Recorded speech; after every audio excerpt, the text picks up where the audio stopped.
2001 एक short anime film release होती है जो आते ही काफी ज्यादा फेमस हो जाती है और एनिमे हिस्ट्री की मोस्ट ट्रॉमाटाइजिंग एंड डिप्रेसिंग एनिमेज में से एक बन जाती है एंड उसका नाम है नेको जीरो सो। ये ओवी है, इतना ज्यादा ट्रॉमाटाइजिंग है, इसके विजुअल्स देखते ही तुम्हें काफी ज्यादा अनकंफर्टेबल फील होने लगेगा एंड अगर तुम इसे बीच में भी ड्रॉप कर देते हो तो मैं बिल्कुल भी शॉक नहीं होऊंगा बिकॉज इसके वियर्डनेस का लेवल ही कुछ ऐसा है एंड अब तुम इसे मिडोरी से कंपेयर करने की सोच रहे हो तो मैं तुम्हें बस यही कहूंगा, वो इसके सामने इन्फेंट है एंड ये चीज मैं तुम्हें बिल्कुल भी मिल्क करके नहीं बता रहा हूँ, बस मैं तुम्हें इस एनिमे मूवी की सीरियसनेस को समझाने का ट्राई कर रहा हूँ कि जिसने भी इस मूवी को अब तक देखा है उसका रिएक्शन काफी अनसेटलिंग रहा है। Not done yet, you see. Look at him. Oh, see the other guy? He's just calm. He's like, Jesus amado, meu Deus!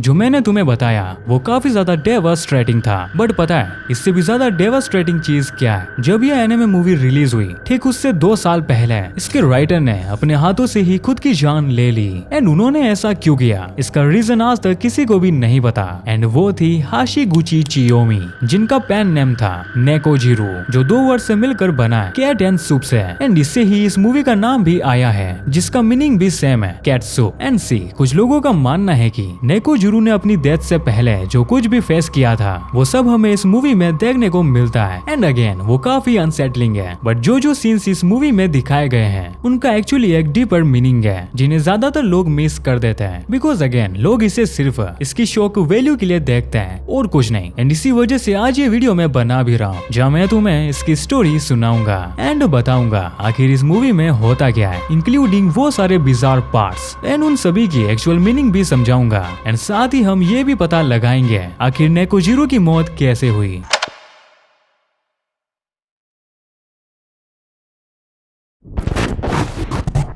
इस मूवी की स्टोरी सुनाने से पहले मैं तुम्हें बताना चाहूंगा आखिर ये मूवी बनी कहां से। ये मूवी इंस्पायर है 1990 में रिलीज हुई अपनी ओरिजिनल मांगा सीरीज से, जहां हम 2 व्हाइट कैट को देखते हैं जो असल में भाई बहन होते हैं और पूरी मांगा में डार्क कॉमेडी करते हैं एंड इन्हीं दोनों कैरेक्टर्स को हम इस मूवी में भी देखते हैं एंड एक बात और, हमें इस पूरी मूवी में सिर्फ 1-2 जगह ही डायलॉग सुनने को मिलते हैं जबकि हमें पूरा टाइम स्क्रीन पर हो रही चीजों को देखकर खुद से स्टोरी बनानी पड़ती है जो सच में काफी इंटरेस्टिंग है एंड साथ ही कंफ्यूजिंग भी, क्योंकि कुछ जगह सीन्स काफी रैपिडली चेंज होते हैं जिसकी वजह से उन्हें समझ पाना काफी मुश्किल हो जाता है, बट तुम टेंशन मत लो, मैं तुम्हें एक एक चीज समझाऊंगा जो इस पूरी मूवी में दिखाया जाएगा एंड आई थिंक बातें बहुत ज्यादा हो गई है। So back to the film.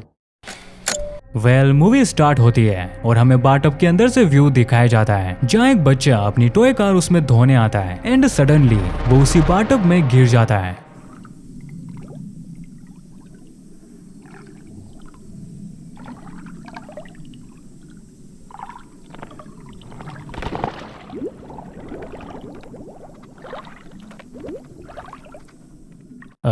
जैसा कि तुमने देखा ये मूवी बिल्कुल भी टाइम वेस्ट नहीं करती है और हमारे सामने एक अनसेटलिंग सिचुएशन ले आती है एंड आई नो ये बहुत ही ज्यादा डेवास्ट्रेटिंग था, बट ट्रस्ट मी ये तो बस शुरुआत है।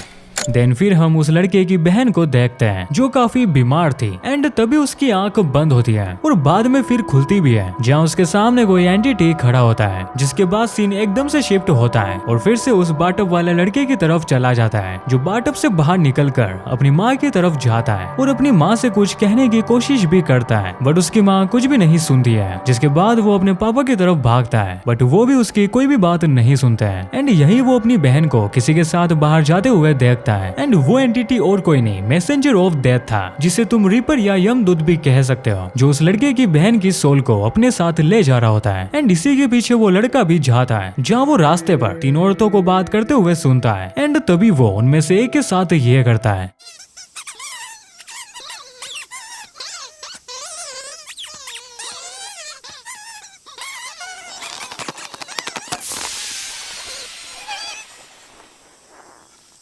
एंड फिर वहाँ से भाग जाता है और रास्ते में ही वो मैसेंजर ऑफ डेथ को देखता है एंड उसके पास से अपनी बहन की सोल को लेने की ट्राई करता है, जहाँ उसकी बहन की सोल 2 पार्ट्स में डिवाइड हो जाती है जिसमें से एक हिस्सा वो लड़का अपने साथ लेकर भाग जाता है एंड दूसरा बचा हुआ हिस्सा वो डेथ मैसेंजर एक फुल में बदल देता है, जिसके बाद सीन चेंज होता है और हम बाटअप में अभी भी उस लड़के को देख रहे होते हैं। तभी उसके पापा आते हैं और उसे बाहर निकालते हैं, जिसके बाद हम देखते हैं उस घर में एक डॉक्टर आया होता है जो उसकी बीमार बहन को मरा हुआ मान लेता है और तभी वो लड़का अपनी बहन के पास आता है एंड यहाँ उसके हाथ में अभी भी उसकी बहन की सोल का आधा हिस्सा था जो वो उसकी बहन की बॉडी में फिर से डाल देता है, जिस वजह से वो वापस से जिंदा हो जाती है। बट उसकी बहन को यहाँ कुछ भी याद नहीं होता है एंड इसका रीजन था उसकी सोल का वो दूसरा पार्ट जिसमें एक्चुअली उसकी सारी मेमोरीज थी। वेल इतनी देर से हम इन दोनों भाई बहन को देख रहे हैं एंड अब तुम सोच रहे होंगे आखिर ये है कौन। सो मैं तुम्हें बता दूं, उस लड़के का नाम है नयातो और उसकी बहन का नयाको। एंड इसके बाद हम इन दोनों को घर से बाहर मार्केट जाते हुए देखते हैं जहाँ ये दोनों एक सर्कस में भी जाते हैं जिसका नाम था सर्कस ग्रेट व्हील, जहाँ हम एक लड़की को कई सारे टुकड़ों में करते हुए देखते हैं एंड उन्हीं टुकड़ों को मैजिशियन हवा में तेजी से घुमा रहा होता है जहाँ उस लड़की का रेड लिक्विड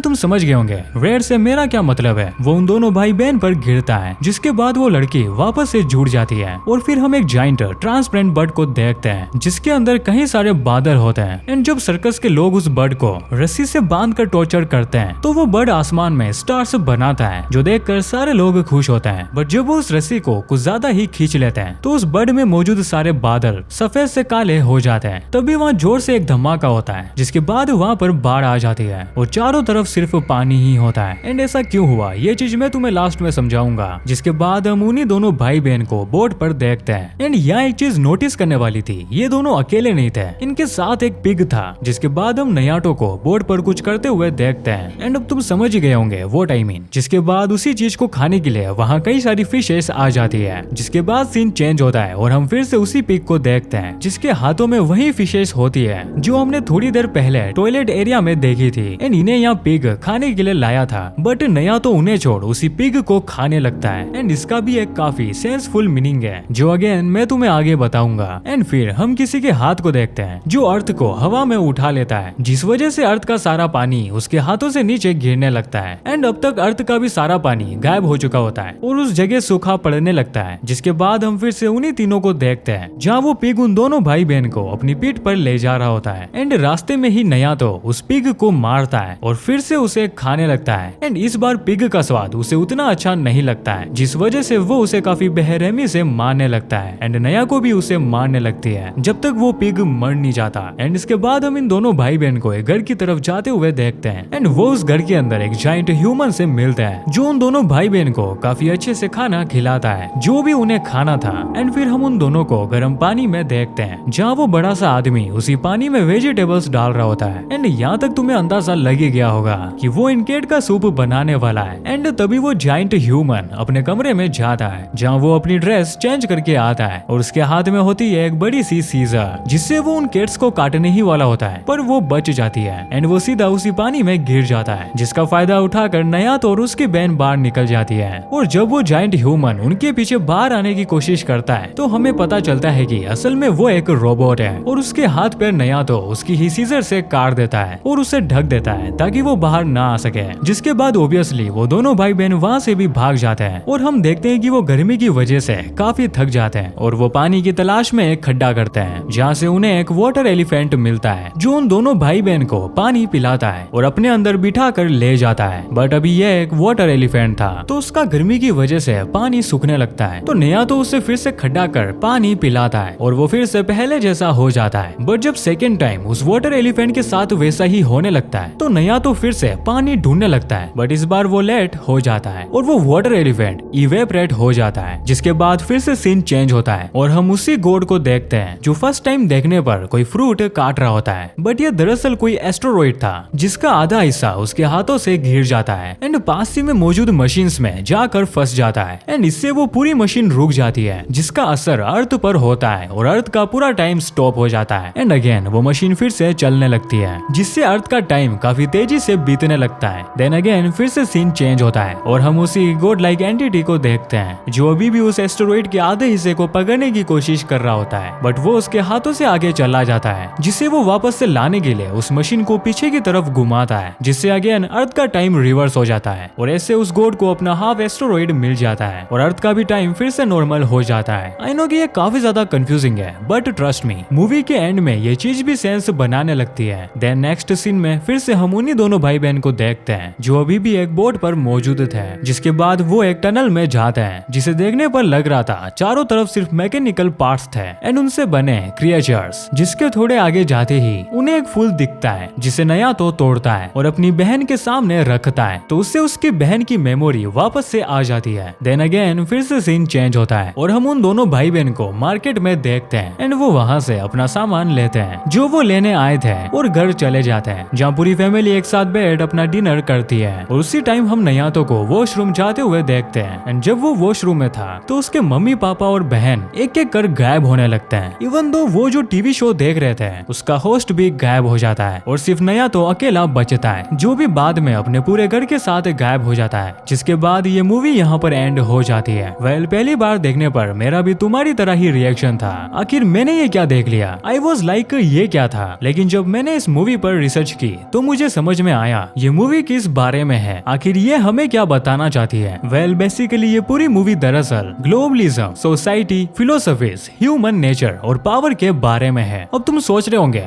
एनी कुछ भी तो ये क्या बोल रहा है, हमने तो यहाँ पर सिर्फ एक भाई बहन की स्टोरी देखी है, इसके अंदर ग्लोबलिज्म, फिलोसफीज कहाँ से आ गई। वेल ये सब समझाने से पहले मैं तुम्हें बताना चाहूंगा आखिर नेकोजिरो ने ये मूवी क्यों बनाई थी। सो जब नेकोजिरो ने खुद से वो कर लिया था जो वर्ड में यहाँ बोल नहीं सकता हूँ बिकॉज यूट्यूब, तो उसके बाद एक इंटरव्यू बाहर आता है जहाँ उसका एडिटर जो नेकोजिरो का एक लौता दोस्त था वो हमें नेकोजिरो के बारे में बताता है आखिर वो किस तरीके की इंसान थी। उसके ज्यादा दोस्त नहीं हुआ करते थे बिकॉज वो किसी से दोस्ती ही नहीं करना चाहती थी एंड यहाँ तक उसके एडिटर को आज भी लगता है पता नहीं क्यों नेकोजिरो ने उससे दोस्ती करी जबकि वो लोगों से दोस्ती नहीं करा करती थी। एंड वो ये भी बताता है नेकोजिरो अक्सर हेवीली ड्रग्स का नशा करती थी एंड एक दिन इसी नशे में उसने खुद के साथ वो सब कर लिया एंड एक चीज उसे सोसाइटी से कोई भी फर्क नहीं पड़ता था बिकॉज उसका टीनेज से ही सेम जेंडर की तरफ अट्रैक्शन था जो सोसाइटी को अच्छा नहीं लगा एंड इसी के बाद ही नेकोजिरो की लोगों से नहीं बनने लगी, लेकिन फिर भी वो शादी भी करती है एंड जैसा कि मैंने तुम्हें कहा था उसे लोगों से फर्क नहीं पड़ता था, इसलिए वो खुद को मांगास बनाने के लिए बिजी रखती थी जहाँ उसका आर्ट स्टाइल सिंपल और यूनिक था। एंड कुछ लोगों का मानना है कि इस मूवी की आधी स्क्रिप्ट